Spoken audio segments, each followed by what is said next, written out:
The writer who works in this building wears many hats. Writer, director, producer, even actor.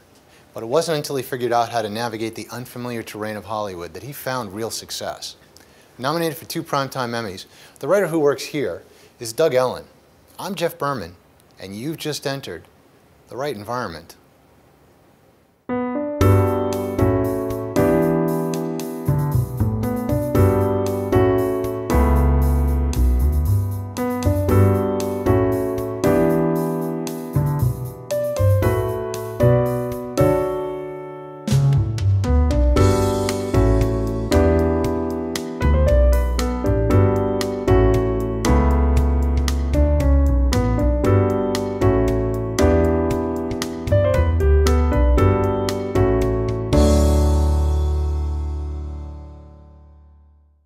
What is it about writing that you can't learn? You either have it or you don't.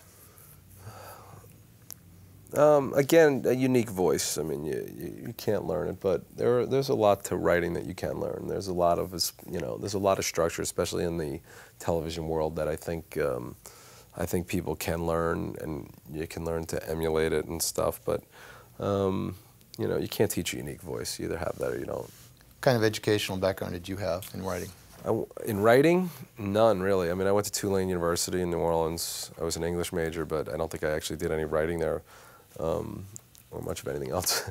Listened to a lot of music there, but I don't think I did anything else. And at AFI, I was directing, so not much. My biggest education on writing has come from reading books, reading screenplays, and watching them. So where do you think that unique ear for dialogue comes from? I don't know. I mean, it's always been, since I was a kid, it was a thing to me. I'd watch movies, I'd remember them. I remember watching The In-Laws when I was 11, 12 years old. I had the whole movie memorized, and I used to do that with movies all the time. I was just very into how people spoke, and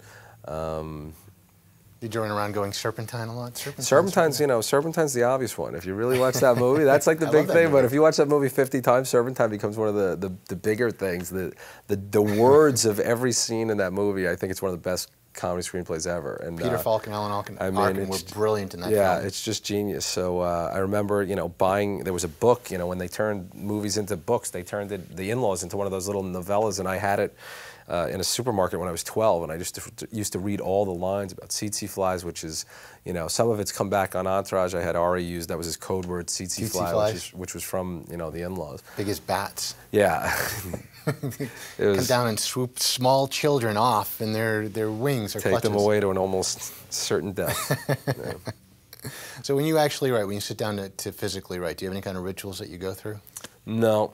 I mean, again, at this point, it used to really...